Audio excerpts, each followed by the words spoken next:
Hello, we are transmitting to you from our present, which we can only assume is your distant past, the turbulent time that was the early 21st century. Fearing the great cataclysm that will surely befall our civilization, we began this monumental reference of strange and obscure human knowledge. These recordings represent our attempt to compile and preserve wonders and esoterica that would otherwise be lost. Whether you're listening from an advanced civilization or have just reinvented the technology to decrypt our transmissions, this is our legacy to you. This is our time capsule. This is the Omnibus.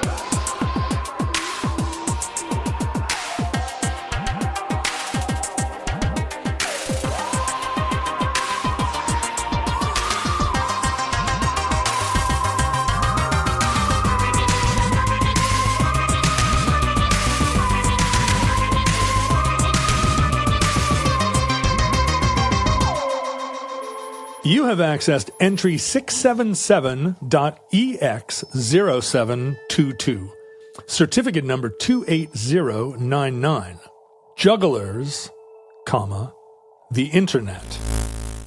Interesting, in fact, that many mathematicians and computer scientists have an interest in juggling.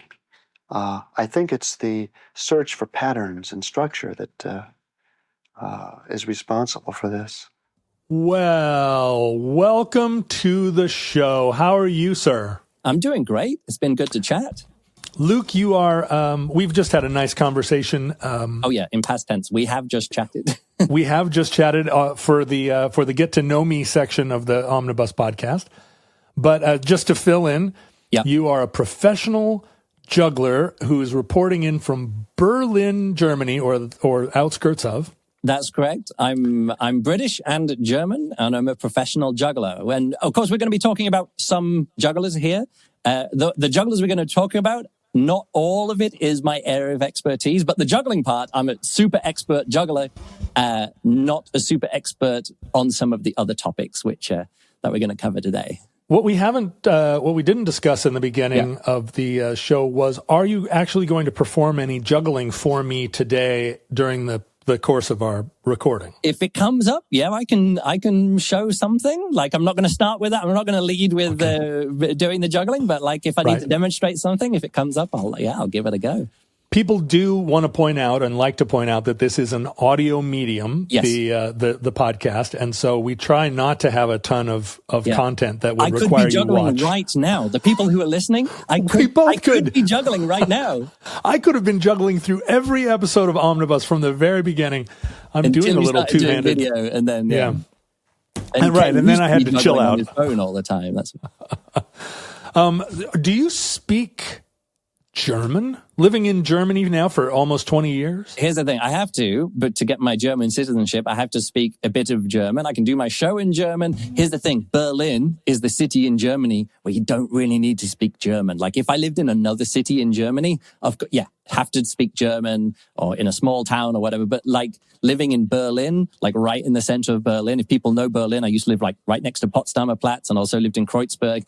In those areas, German is like optional. And sometimes it's like, it's not even a majority language. Well, of course it is a majority language, but there's more non-Germans there in some places than others. So. I didn't realize that the Germans made you pass a language test in order to become a citizen. Yeah, like there's a citizenship test. So I had to answer, I had to do an interview, had to then do a German language test. Again, kind of basic level. And, you just write a letter and fill out a form. And then you have to have like a conversation with somebody. And they're like, something, what do you do for a living? And then I say, I'm a professional juggler. And then like, ooh, and then like their eyes light up, because like most people don't have a job quite as unique as that. So their eyes light up. And then I could, in German, talk through stuff, which is, show stuff and talking about traveling and things like that. So just talked German for 5 minutes to some people. And then they're like, congratulations, you're German.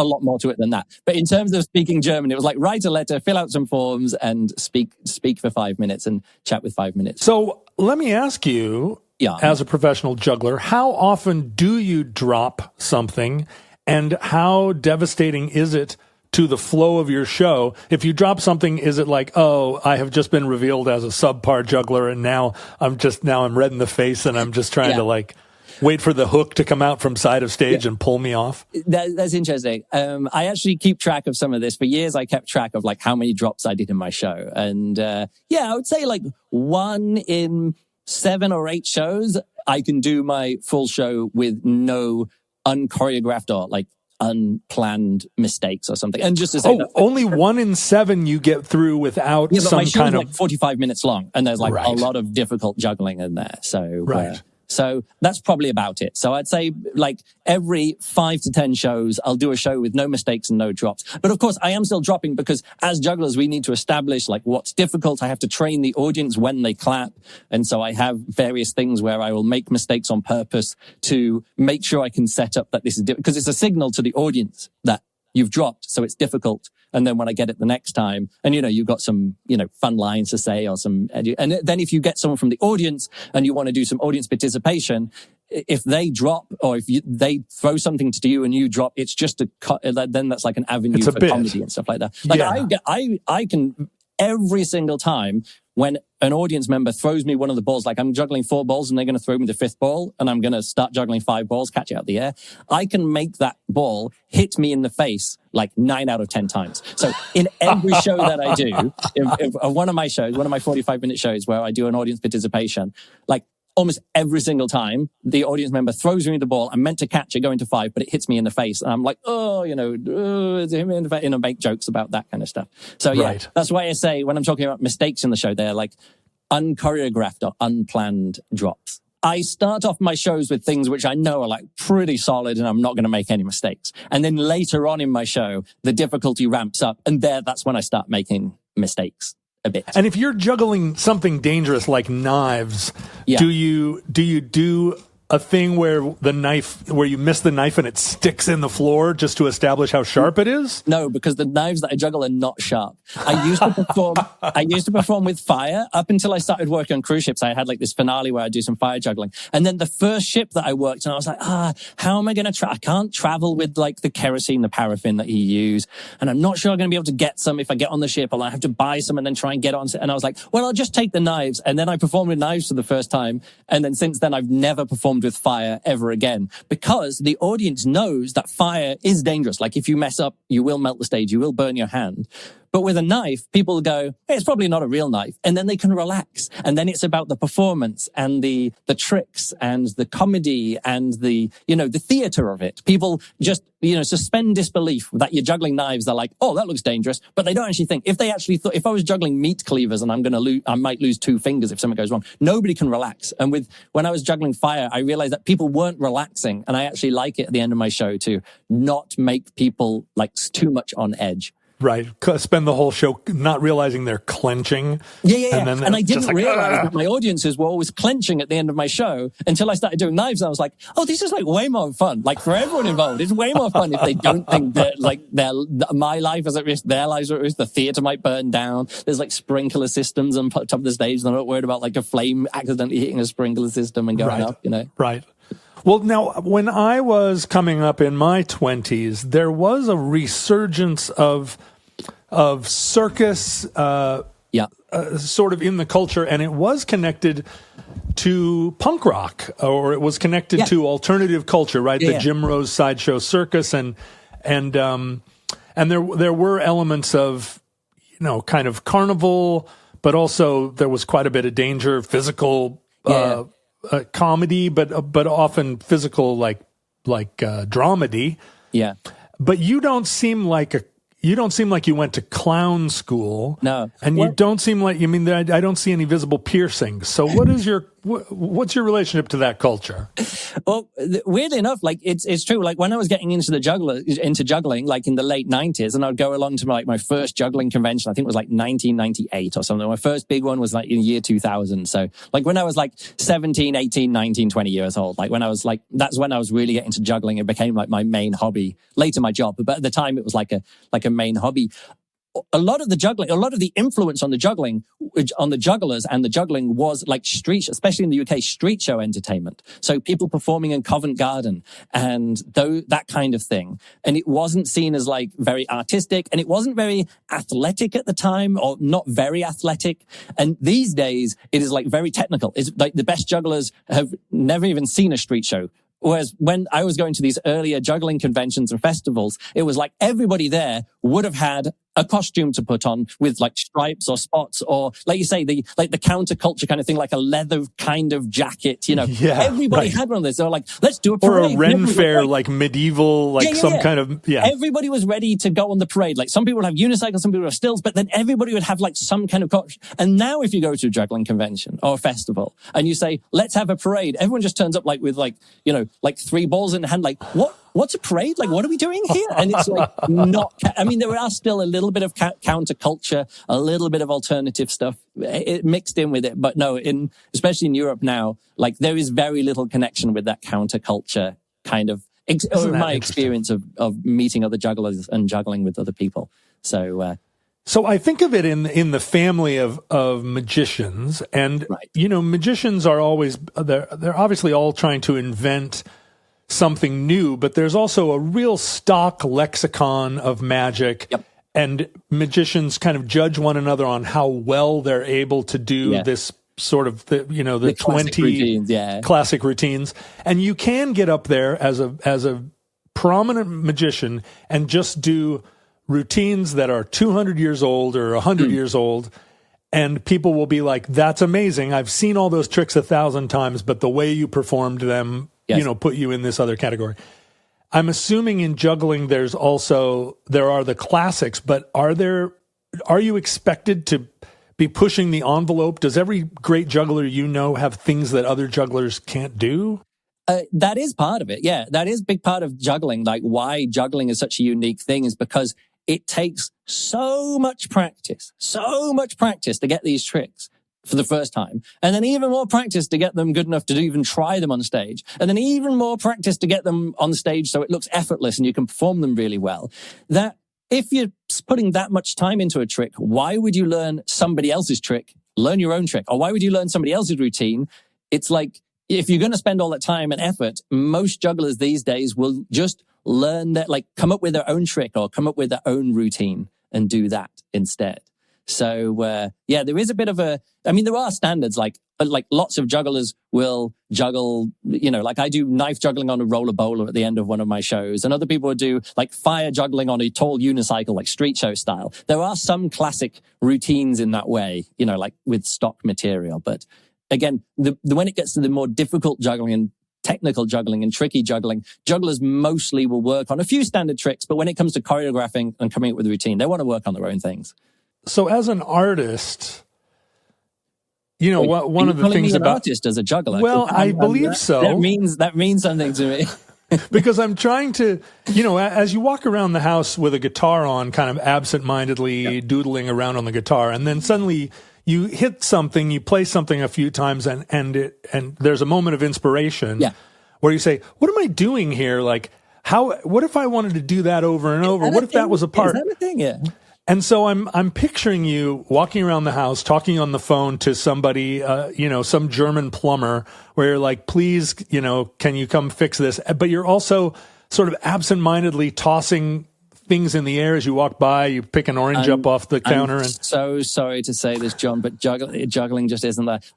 Everyone thinks that juggling is like going to be really handy in life. Something falls off a shelf and you can catch it. That happens like once every 6 or 7 years to me. That something happens where I'm like, good reflexes. Jugglers just don't do that. It's not a walk around. It's not like doing, you know, these people who do like speed cubing or something like that. Yeah. Go around to juggling. Just it's a bit too big for that to do. So how do you conceive of a bit? How do you invent a new thing? Yeah, just drop 100 times and then you'll try something and be like, yeah, it is that kind of thing, but you don't do it walking around the house. It's definitely like I am now juggling. This is a training I'm at the session. gym and I'm doing it. I'm at the gym or I'm at a training space or I'm at home or in the garden. You know, you work on stuff like that. But Yeah, it is a different mindset than, like, the juggling mindset is a different mindset than most other art forms or hobbies or something. And we'll probably get into that a bit later in this episode as well. Okay, well, it's the end of July, and I'm guessing that no matter where you live right now, the weather is making it hard to sleep. It's either super hot and super sweaty and super miserable, or it's like the temperature is varying widely as it does here in Seattle. You go to sleep and it's 49 degrees outside, and then by morning it's 79 degrees outside, and it's impossible to know. I start off every night with 3 blankets, and in the morning I can barely have a sheet on because of this temperature variance. And in Australia right now, I think you're getting a lot of snow. I'm not even sure what the weather is in Australia and New Zealand. But one of the things that helps me get a great night's sleep in spite of all these things, and this I'm talking about year round, because in the winter here in Seattle, it can be very similar. It's freezing at night and then a completely different set of temperatures during the day. I use Miracle Made sheets. We've talked about them for years on the program. Both Ken and I enjoy Miracle Made sheets. As you know, longtime listeners know, they're crafted with NASA-inspired silver-infused fabric that helps regulate temperature and also stays clean longer. The silver that's infused in the fabric is antibacterial, so the sheets stay cleaner, fresher. Of course, as a bachelor, I'm not saying that I don't make my bed every morning exactly, and I'm not saying that I don't change my sheets every 3 days, but, I do live alone, and of course, in making my bed and changing my sheets, sometimes I'll go traveling or whatever. Using Miracle Made sheets, you really do need fewer wash cycles. You need way less you do way less laundry because the silver does a lot of the heavy lifting for you. They're also really good, like, for your complexion and your skin, because the antibacterial properties mean that all of that gross stuff that can be hiding in your sheets gets neutralized. So go to trymiracle.com/omnibus to try Miracle Made sheets today, and you'll save over 40% by using the code OMNIBUS. And you'll get an extra 20% off plus a free 3-piece towel set just for being an Omnibus listener.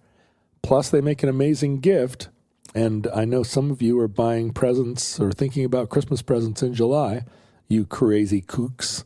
So with a 30-day money-back guarantee, there's no risk. You can get them, try them out. I mean, I'm not saying try them out and then give them away for Christmas. You understand what I'm saying. Get a set for yourself, and if you love them, get a set for someone for Christmas. Go to trymiracle.com/omnibus and use the code OMNIBUS at checkout. Thanks, Miracle Made, for sponsoring Omnibus. Yeah, well, why don't you walk us through the internet and what that has to do with juggling, because normally I can cast into an episode from the title and say, oh, all right, I see, we're good. It's the Pyramid of Giza. Okay. But I don't know where we're coming from here. Well, here's the thing. When you and Ken said on the podcast, Ken's out of here, we're going to get in the listeners, the Futurelings, to come on here. And Ken said, this would be a really great opportunity for these people who have sent notes over the years of ideas and not just sent the idea, but also sent loads of research and a shape for the episode and all this kind of stuff. And I was like, oh, I feel seen. That is me. I have emails with me and Ken going back to 4 years ago when you and Ken mentioned Jugglers on a podcast at some point, because you were talking about in the 70s and 80s, there used to be some Jugglers on TV. Whatever happened to those? We should do an episode about Jugglers and who were on TV in the 1970s and 80s. And you fell off your chair. And I sent Ken an email saying, that's a terrible idea for an episode, because Jugglers on TV in the 70s, 80s, and 90s scientists or whatever, not that interesting. So just as a quick example, who are the jugglers that you remember from watching on TV? Like who appeared on like game shows or, you know, do you remember any of this or were you not watching TV? I picture someone in a leotard with a curly mustache. Right.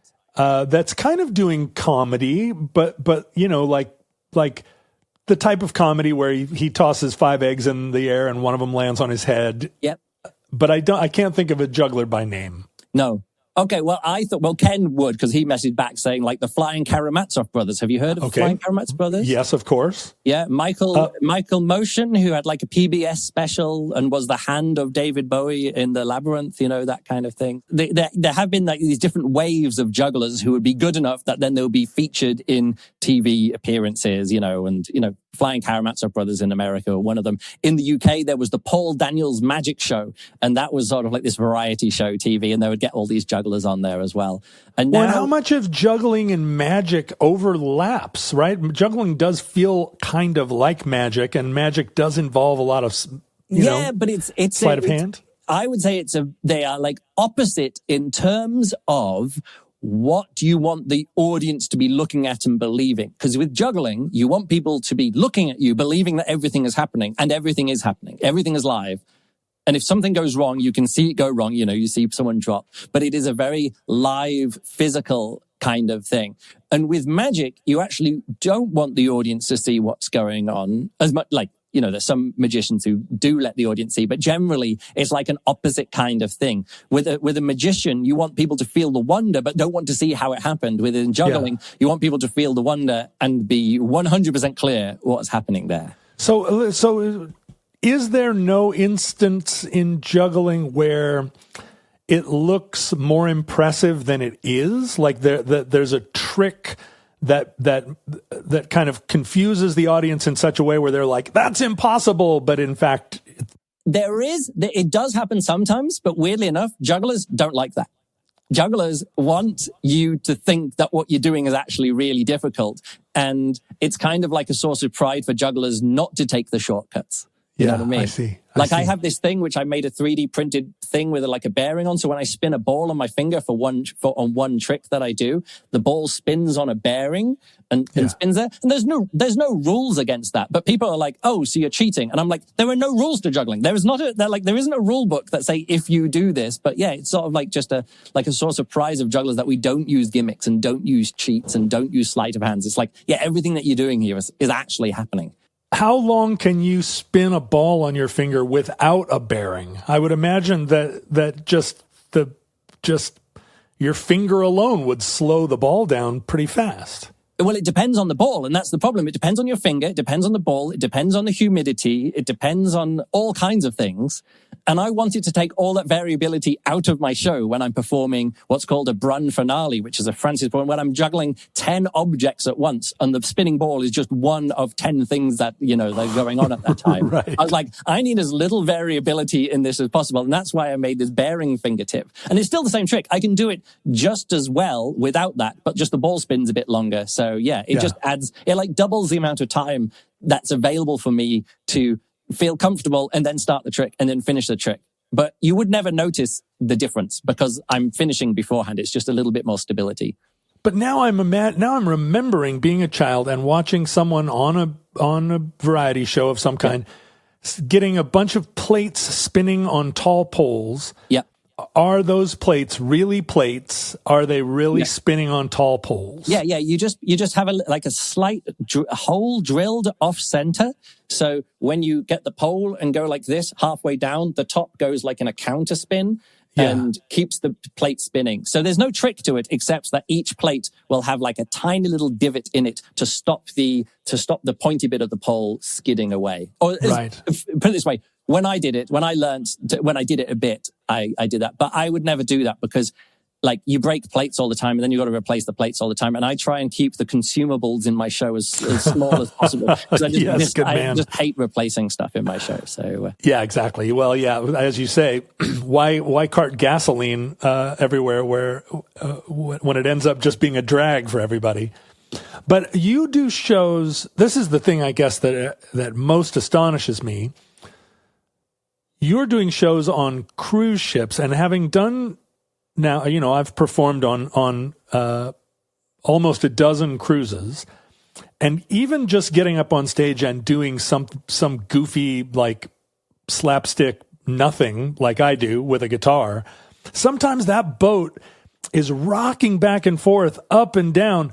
I would think as a juggler, the number one, like, mitigating circumstance would be that the stage is moving underneath you. Yeah. Gravity can change a bit, direction a bit, and when you're on a cruise ship. Yeah, but I just switch stuff around in my show, so if it's going to be dangerous. Like, I have fallen over on stage and knocked myself out while doing this roller bowler trick, and then I was like, I've got to come up with a different finale of my show, which doesn't involve me being on a roller bowler. So I have like literally been concussed and learned that lesson the hard way. So yeah, I switch things around in my show now. What, they had to run out and like drag you off the stage? Because I got up and I was like, and the cruise director was like, ladies and gentlemen, Luke Burrage. And this was the last night of a 103-day world cruise. So people have been on the ship for 103 days. And the last thing they do is see a guy just go sideways in the air and just come down. So I have a video of it because I was doing something new in my show, because I was like, I need to try something out, but the ship's moving and we're sailing across the Bay of Biscay. Anyway, so if you just pause the video of me like sideways in the air, you're like,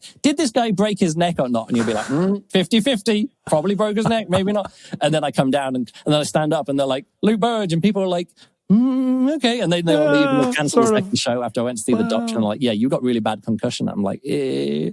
So wow. Learned that one the hard way. But you didn't do all 103 days of that cruise. You flew into my last 5 days of the cruise. I'm a guest entertainer, so I'm only on ships for like a week at a time. So, yeah. So the reason why you don't see that many jugglers on TV much is because jugglers only have like so much material. Like, musicians can keep coming up with new material, learn new songs, write new songs. It takes a few days to get a song down and you're ready to go. Magicians, other people can come up with the tricks with them. TV magicians have like teams of people writing for them, putting stuff together. Whereas jugglers, they learn a trick. It takes months to learn a trick and then a long time to get it ready to be in the show. And then you do it on TV and then you're like, and what have you got for next week? And you're like, no, not next week. Next year. I've got to come back. I'll have something new for you next year. And like next year, they might be featured on another talk show and stuff like that. And this happens to lots of jugglers. They'll go on TV and it doesn't matter how much of a hit they are. Like when I was getting into juggling, there was, early on, like when I was just becoming a professional juggler, I met these Russian kids, Olga and Vova Galchenko, and they had, from somewhere in Russia, and they went over to the United States and they were featured, on the Oprah show and on the Ellen DeGeneres show and, featured here in these news programs. Like, look at these, child prodigy kids. They're like 13 and 15 years old and they were absolutely amazing. And they're amazing. They're absolutely amazing jugglers.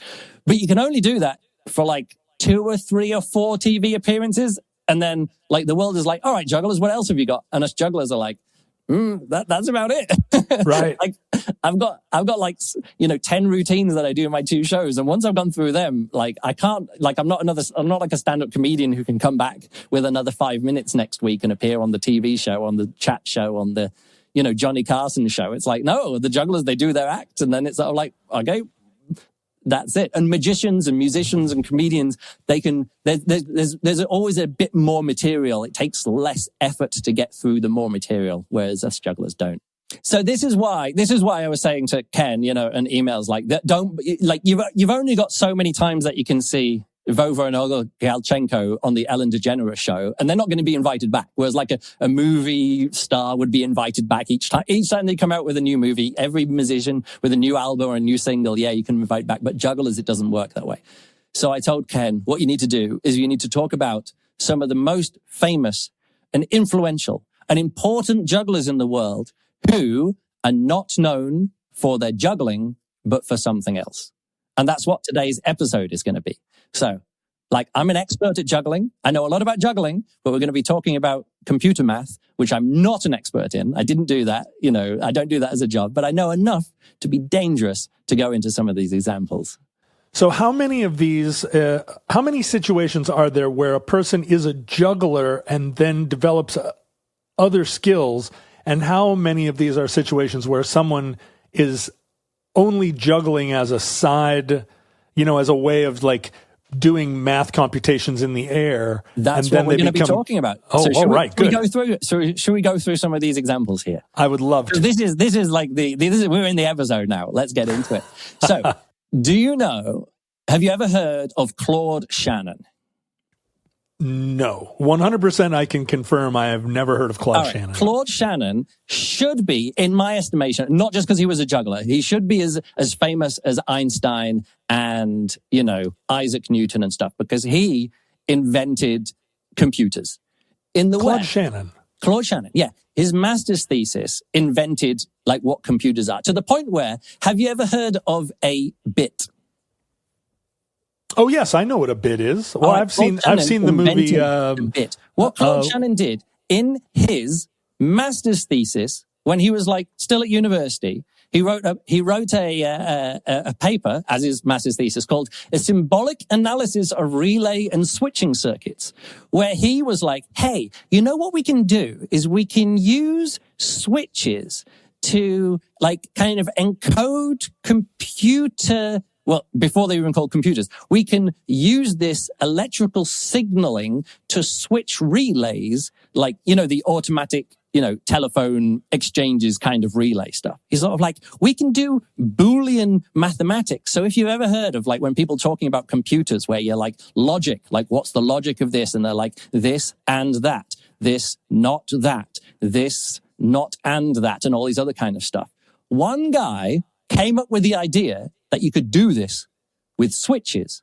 And this guy This is just like on off, 1 and 0. Ones and zeros. So he's like, what we should do is we shouldn't try and calculate things in analog ways, and we shouldn't try and count to 10. What we should do, we should reduce everything down to on or off, 1 or 0, a 1 and a 0. That's all we need. And what we can do, we can encode all mathematical and every problem. If we encode it down into ones and zeros, we can run it through like switches and like what now we call digital, like transistors, digital computers, logic gates, which are like the foundational parts of computers. Foundational parts of computers. He was like, I reckon we can do all of this. And if it's on or off, we'll call that 1 bit of information. And it's a bit because it's irreducible. You can't get lower than 1 or 0. And 1 and 0 are also, they're analogous to true and false, true right? And false, because that's what the Boolean logic, the Boolean algebra was. And he says, we can apply this true and falseness to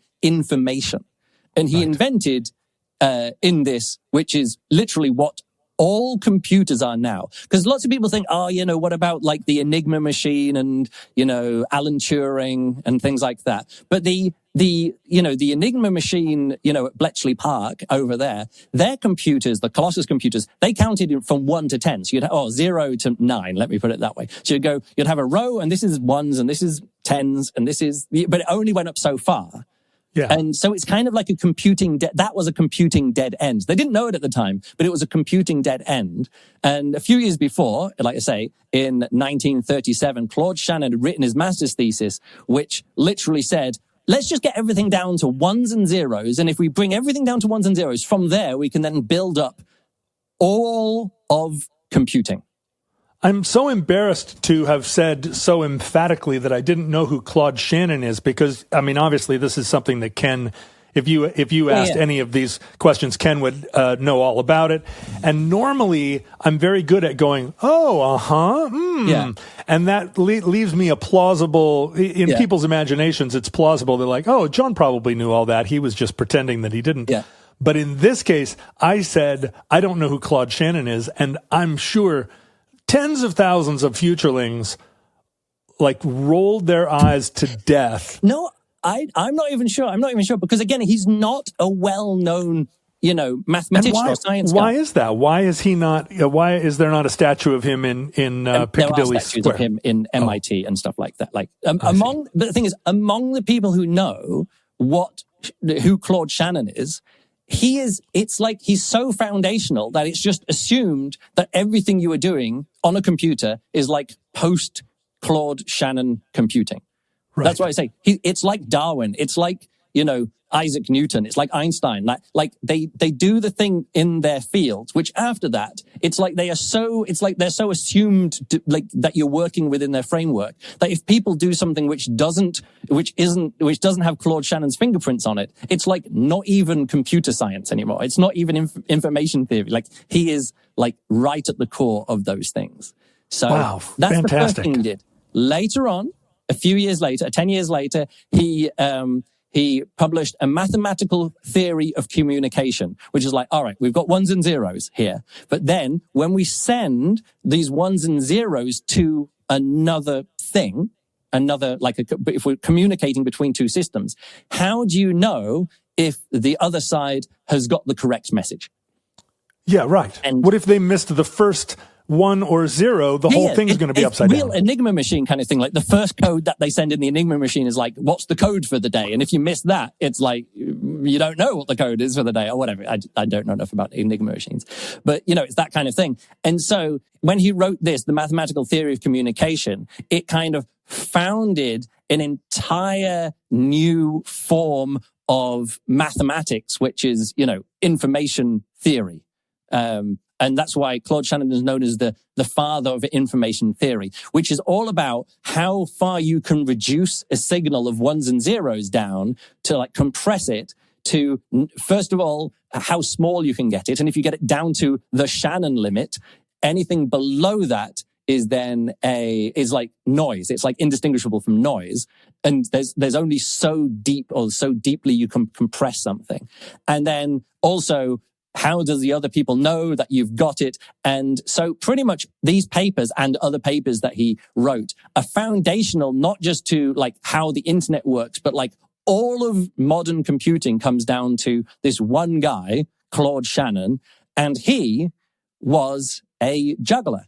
Of course, that's the thing is this. In the juggling world, he is known for the Shannon's theory of juggling. Outside of this, I mean, he is so famous in so many other things. You can see uncountable videos about him as well. But yes, he made Shannon's juggling theorem.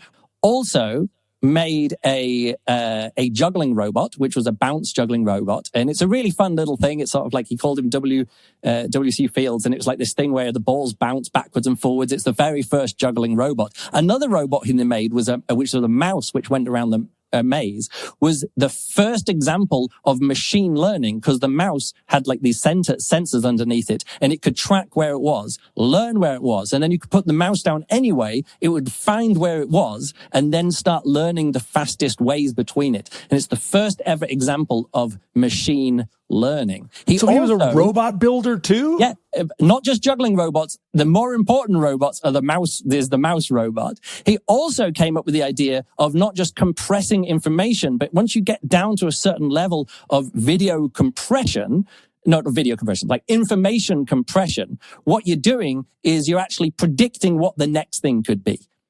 And that's why this blocky video that I'm looking at you in this podcast thing is all blocky, because they're like, we don't have to give all the information. We'll just like predict that it's probably going to be the same bookcase behind John. And it'll just be that for a long time. And he came up with this idea and was the first person to work out like what would be the next thing, what would be the next word in an English sentence. And he sat there with his wife and went over this and over this and over this.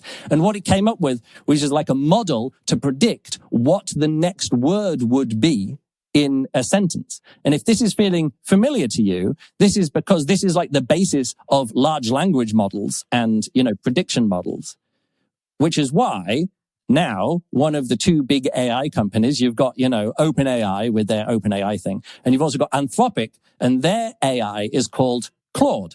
And it's named Claude because it's named after Claude Shannon, who invented like all of this kind of stuff. Okay? Wow. And it's why none of us can spell anymore.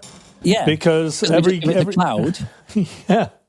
That's incredible. Why is this all news? There's got to be a reason. John, it's I'm not taught this. Ken knows all this stuff. I know he does, but Ken knows. This would be a Ken episode. I sent this email to Ken saying, "Look, you can fill in." Like he knows more. Like Ken knows more about this computer stuff than I do. Like I'm just like remembering stuff from. But Ken knows John Adams's like waist size. Ken knows a lot of things that the rest of us don't.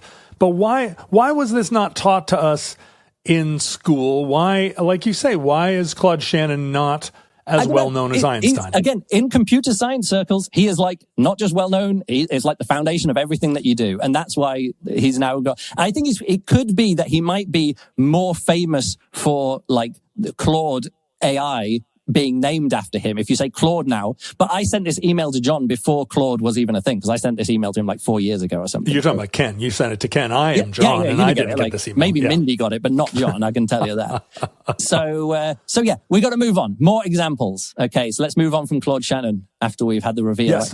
He also invented large language models and is the foundation of, machine learning as well. So you did a show recently. Did you do one about the self-driving cars? I think that was not that long off. Was it the DARPA challenge? The DARPA challenge. Okay, so DARPA is also ARPA, and then there was a thing called ARPANET, which you might have heard about. ARPANET, it was the way of connecting, military places. It was like, like a military program to like, how do we connect all this stuff together?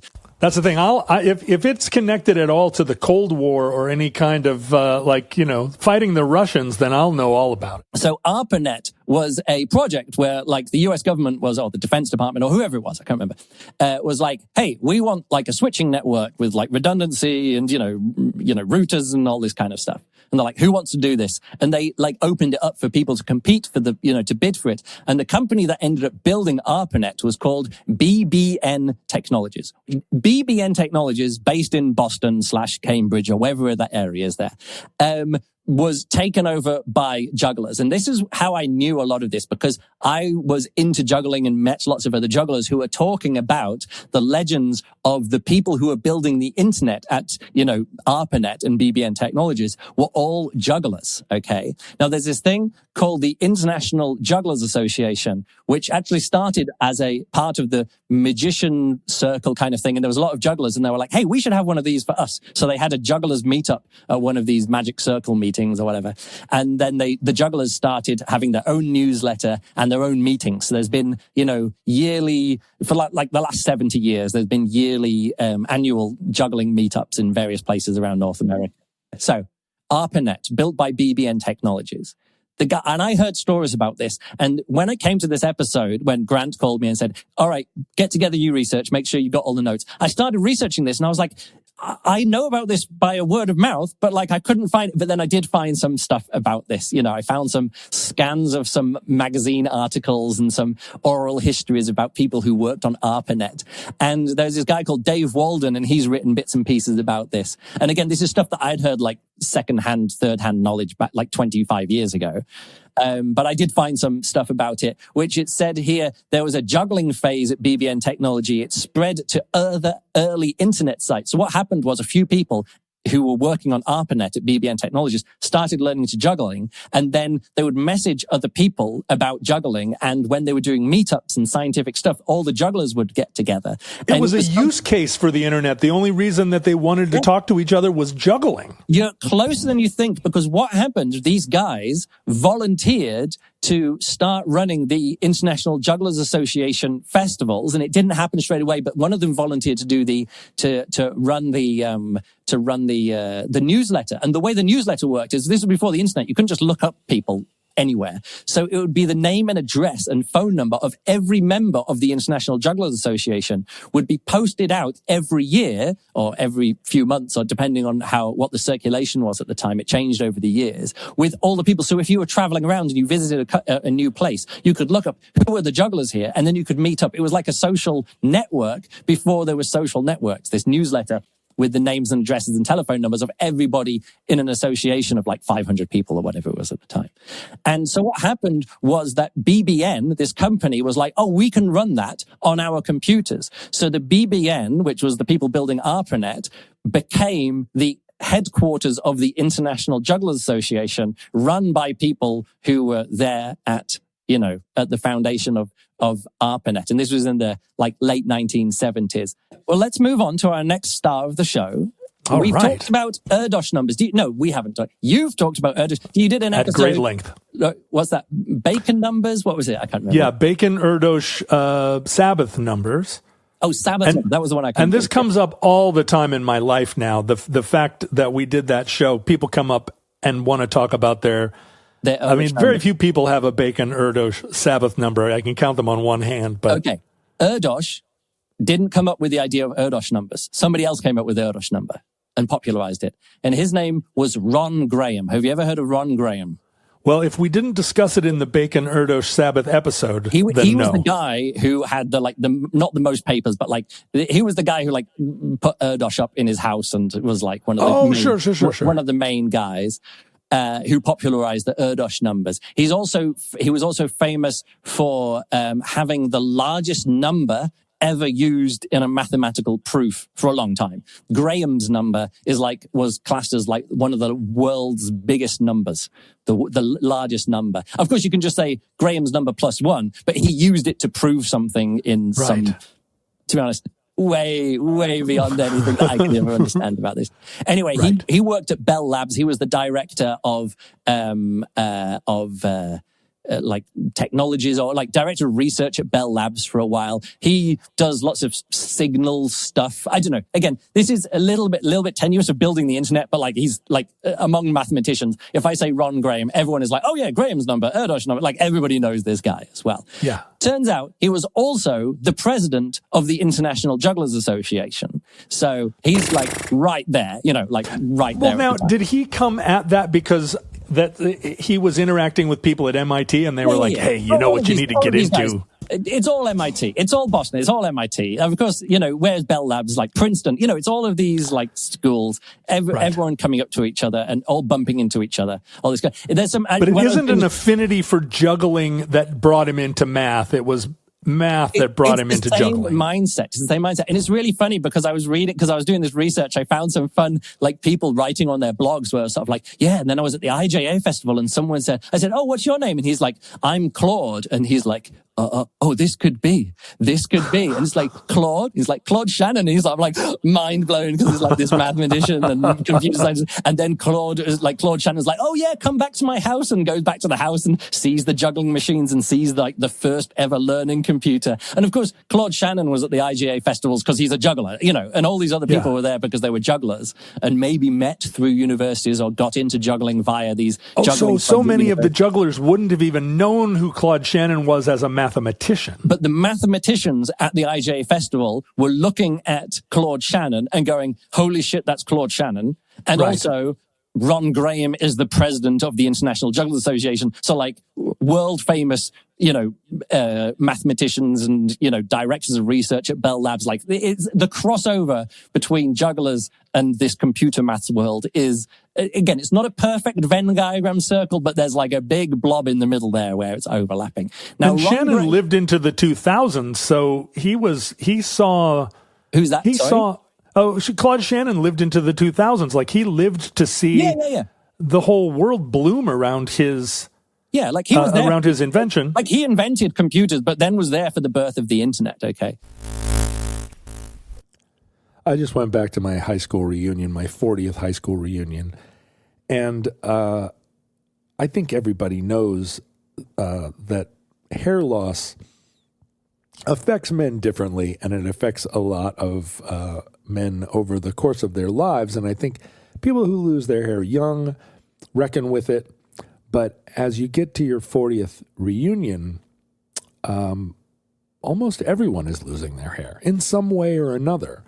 And the different styles of losing your hair really become apparent in a room where people are taking candid photographs of all their old friends, clustered in little groups, having pleasant chats. And it's nice to look at your reunion photographs, but really you're scanning the room and you just see everybody's like little hidden bald spots, or it's almost impossible. I'm not somebody that's like managing or monitoring other guys' hair, but it's just kind of unavoidable to see the different ways that every man my age is balding.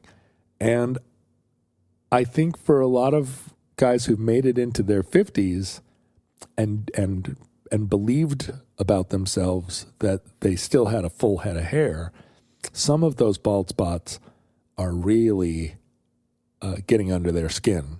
And you can tell primarily by who what photographs get reposted and which ones don't. But I was able at my reunion, in talking to a couple of guys candidly about their hair, I was able to recommend to them Hims. Hims offers convenient access to a range of prescription hair loss treatments with ingredients like finasteride and minoxidil, things that are proven to work. Hims has the real stuff, prescription strength medication. It brings expert care straight to you online with a personalized treatment plan for your individual circumstances, wherever it is you are on your hair loss journey. Hims can help you find the right hair regrowth treatment. And it has like flexible options. It's got provider support, online support 24/7. It's really just very straightforward, very transparent. So what I recommend to all of my friends who are similarly on a hair loss journey is go to hims.com/omnibus. That's HIMS.com/omnibus. Hims also has affordable care for weight loss, for erectile dysfunction, but really hair loss is what we're talking about today. Go to hims.com/omnibus for your free online visit. Do it today. Featured products do include compounded drug products, which the FDA does not approve or verify for safety, effectiveness, or quality. Prescription is required. Individual results may vary. See website for full details, restrictions, and important safety information. That's hims.com/omnibus. Ron Graham also came up with like an extension of Claude Shannon's theorem of juggling, which didn't just base around like just the normal cascade, which is the three balls going in like the, figure of eight infinity kind of thing. They came up with a new thing here. Let me see if I can find it here. It's called Juggling Drops and Descents. And he's like one of four authors of this, along with Colin Wright and David Eisenbud and Joe Buhler. And they came up with something which is now known as site swap, which is the mathematical formula for creating and then error checking juggling patterns. The people who juggle and come up with site swaps and come up with these new patterns and get together and do club passing and all this kind of stuff, their brain is being tickled by the same thing that tickles the brains of mathematicians who work on information science and who program the internet and work on the foundational parts of the internet. They're not connected physically and they're not connected, whatever, they're connected in the brains of the people who invented this. It's like, it's not an accident that the same person who has the brain to come up with, the information theory also was a juggler. I do think these things are connected in a way which is like, it's not provable, but like there is something going on in juggling, which is like this, it's like a representation of what's going on inside the information theory. That kind, if you know what I mean. Like, yeah, I do. Yeah. That's the crossover.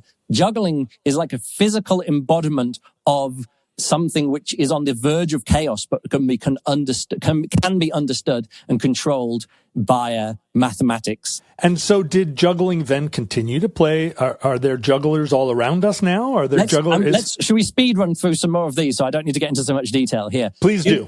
Do you know Salesforce? Do you know Salesforce? Is that a big company? Of course. Yes, it is a huge company. Got a big tower in San Francisco. Last time I was there, a tower that's kind of, I think, sinking into the ground and is 90%. I'm not sure. I think Benioff, so. Founder and CEO of Salesforce, which is apparently, I saw a note here, is the world's second biggest software company. Apparently, isn't that insane? Internet services, they do like run half of the companies in America.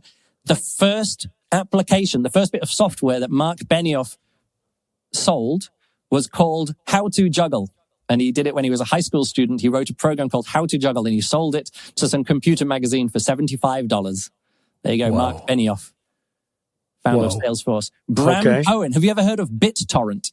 Yes, of course. BitTorrent. You wanna I use that in my music land. Yeah, you wanna chop chop up files for them to be like stored on other people's computers. And then the same guy was like, hey, wait a second, we can download them faster and switch them around. And we can do a whole foundation of movie file sharing and all of that kind of stuff. Bram Cohen, turns out, also a juggler.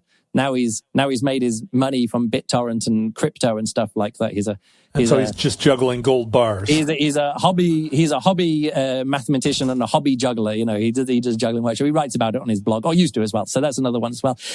This is a story which I found out about by being around at the time, was that there's the Juggling Information Service was a website which turned up in 1994. When was the internet invented? Like right then. It was like one of the first ever websites. It was called juggling.org, and that was created by someone called Barry Bacalaw, and he was a computer programmer and, you know, internet pioneer kind of guy, software engineer. And he came up with this idea of like, hey, what if we have a picture? We're getting to pictures on the internet now. What if we had a picture of the world? And when you click on somewhere on the picture on the world, it works out where you clicked and then does like trigonometry to work out what's closest to your point in space, like where you clicked. And will give you results of the things that are closest to you on the map when you click on a map. Now, this sounds, of course, exactly like Google Maps and literally every map bit of software. Every map. But you have to have like the earliest example of click on a map and get the closest result to this. Okay. And so this is the earliest version of click on a map and find a result. And if you can do it, you to find juggling meetings around the world. And you can still go there. Even to this day, Barry Bacalaw has kept this website, juggling.org, online. All the information is out of date, but it's kept there as a little historical thing from 1994, which is click on a map and get a closest result. So much so that when Google, for their Google Maps, was being sued, and Microsoft as well for their mapping stuff, they were being sued by a lawsuit to invalidate. Like someone thought, hey, I've got a patent on click on a map and find the closest result. Barry Bacalaw was brought in as an expert witness in the trial to say, look, I was doing this. Like I had a company, Nowhere Systems. So Nowhere Systems was like an early .com startup that he had in the 90s, which is sort of like, if you got lots of shops, we'll supply the map information, that click on the map, find the closest, you know. I know for a fact that I used some of this technology at the time, because click on a map was, you know, it was key to it could have been Barry Bacalaw's code. Now, here's the next little thing. Barry Bacalaw made his millions, bought his mansions, you know, and did all that with the .com stuff as well. So much so that when Russian jugglers Vova and Olga Galchenko were appearing in the United States, and they were like, we need somewhere to stay, he's like, you can stay with us, provided them with funding. In the end, adopted them. So he actually adopted Vova and Olga Galchenko so they could stay in America. Because first they were there on some like gifted persons visa or something. Right. And so then he adopted them, and then they stayed in, lived with him, grew up with him as, you know, teenagers, went to school and stuff like that. And so, Vova and Olga Galchenko have got this direct link there that they were adopted into this, you know, .com millionaire family. And did they go on to become .com millionaires themselves? Well, what do you think? Like the best jugglers in the world, world record holding child prodigy jugglers who in the teenage years were appearing on Ellen and on the Oprah show and all these TV shows. What is their course in life? Did they go on to become professional jugglers? Aren't they crypto billionaires? Something must have happened. Well, I checked their LinkedIn. Vova Galchenko is now senior director of engineering at Box, which is like a Dropbox kind of thing. So he's now senior director of engineering at an internet infrastructure company. And Olga Galchenko is a software engineer at Airbnb. So there you go. Best jugglers in the world. Literally, in 2003, 2004, these were the world's greatest club juggling passing duo. They were like 13, 15 years old or something like that. They were performing around the world, TV appearances, you know, winning all the competitions, winning the IJA competitions when I was there, you know, when I visited the IJA festival in 2004. And now no longer professional jugglers. senior director of engineering and software engineering. And that's their continuing life. And this happens to so many jugglers that I know. Like I'd say 50% of the professional jugglers I know are professional jugglers for a few years, they do that kind of stuff and they all retire. And then half of them become like physical trainers and physiotherapists. And the other half become software engineers and continue on with their, computer science degrees, computer maths degrees, and get jobs in that way. Like, honestly, 50% of the jugglers that I know are like software engineers or work in like science and mathematics and stuff like that. So but you've never personally felt that the juggling architecture in your mind has easily transferred over to being a software or computer polymath. Certainly not computer polymath, but I have built websites. I've done programming and stuff. I, just off my own back, even though I did music at university and a professional juggler, I learned Python scripting and built websites for juggling reasons, for like, there's a juggling competition that I run called Fight Night Combat, which is like a martial arts juggling kind of thing. And we have like 50 tournaments per year and we've had rankings, and I built a website for that.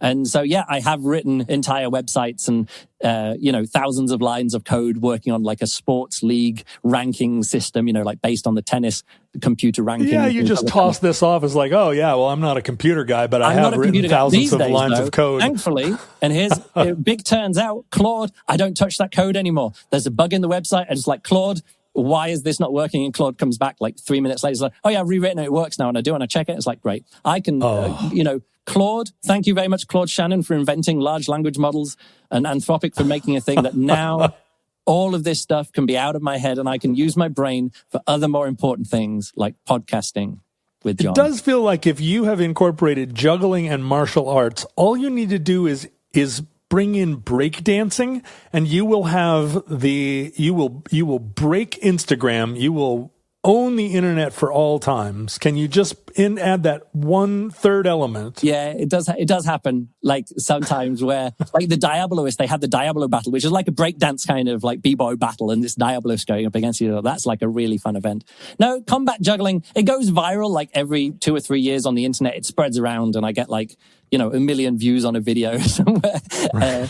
and then it passes by and nobody hears about it again. And then 3 years later, people are like, holy whatever, combat juggling is a thing, and you get featured on TV shows, and I get a bit of licensing money for some videos from back in the day and stuff. So it goes in loops, it goes in circles in that way. Do we still live in a world that is ruled by like mathematical jugglers or juggling mathematicians?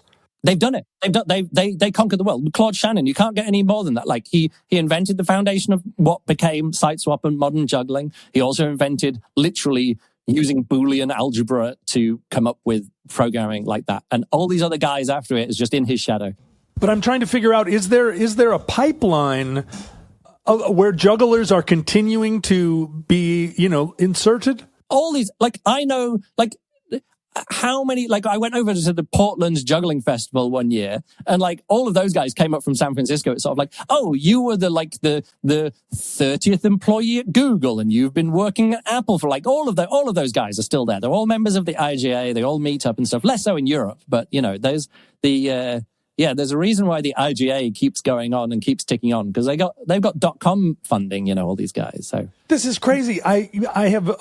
I think avoided ever going to a juggling event because there's no reason. Well, but I still thought that they would all have been coming from clown school, and that it would smell like patchouli. No, and that it. Like I said, literally at juggling places, 50% of the people there are computer programs, mathematicians. Maybe like, chemists or whatever like that. Yeah, right. Or like super maths, STEM, whatever you want to say, like super engineering focused.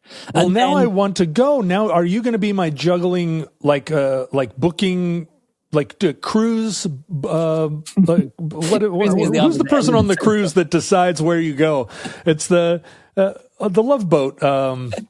What was her name? Julie. Are you going to be my Julie? Cruises are different from my experience of cruising. I don't know what you're talking about here. No, there is no juggling cruise, Are you going to tell me when there's a juggling conference near Seattle? Can you keep an eye out for that? And if there's a juggling conference I can attend, will you send me a little ping? Let me look it up now. Jugglingedge.com. I'm going to click here. Let's look at events.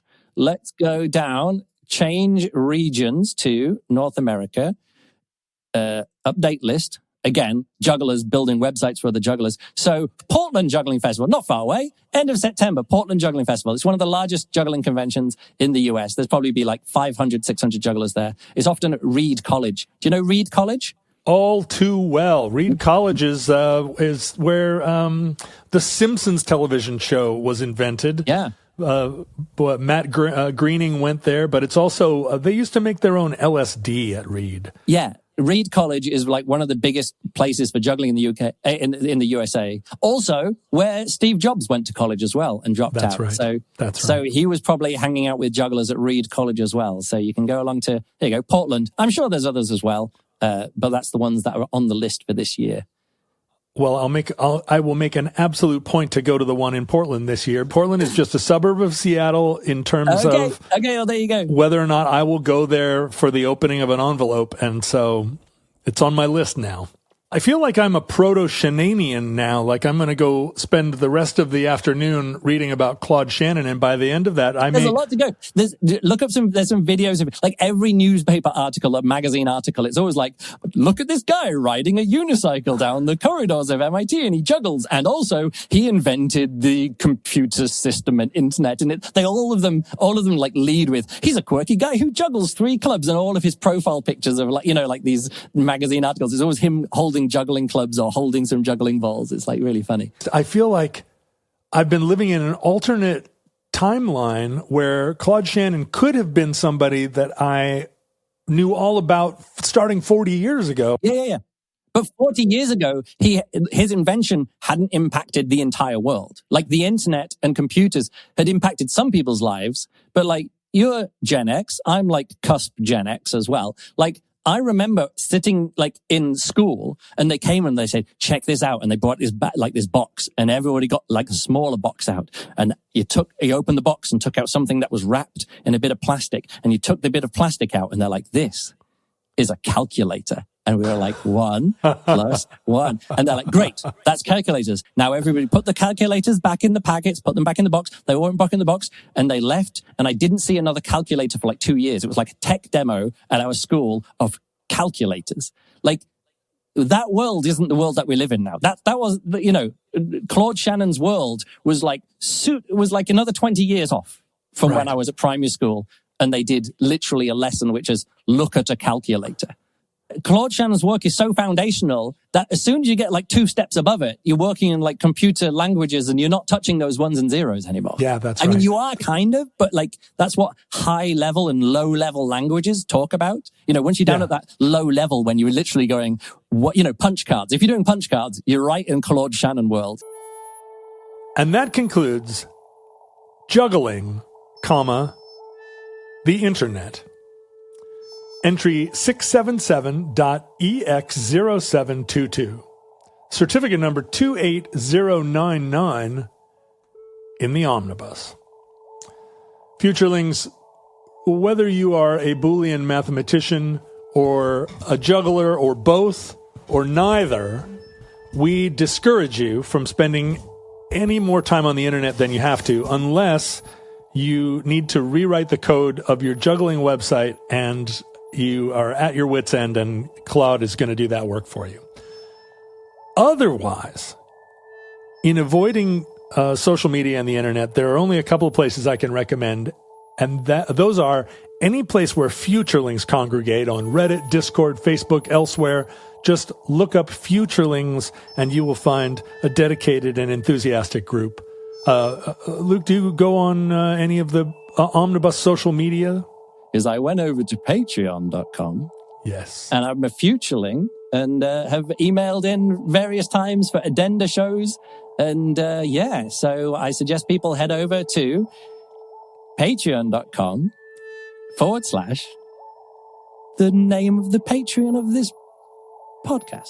which is Omnibus Project, patreon.com/Omnibus Project. Yeah, you've submitted a lot of things there, and when we've done we did a long conversation about juggling before this episode that's available to Patreon subscribers. Yeah, people can head over there, get to know, what's it called? Get to know the host of the next podcast. It comes up there in the feed. It's really fun. If you want to do as Luke has done and submit a proposal for a show and for yourself as a co-host, go to omnibusproject.com/submit, and there's a whole form there that you can fill out, and we'll potentially have you on as a co-host yourself. Yes, it's been a lot of fun coming on here. I do want to encourage people to email us at theomnibusproject@gmail.com and send us physical mail, care of the Omnibus Project, to 609 Southwest 150th Street, number 48084.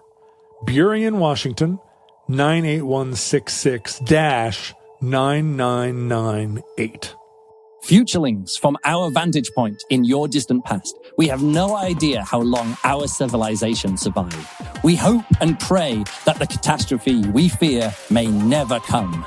If the worst comes soon, this recording, like all our recordings, may have been our final word. But if Providence allows, we wish you many goods and cheese and hope to be back with you soon for another entry in the Omnibus.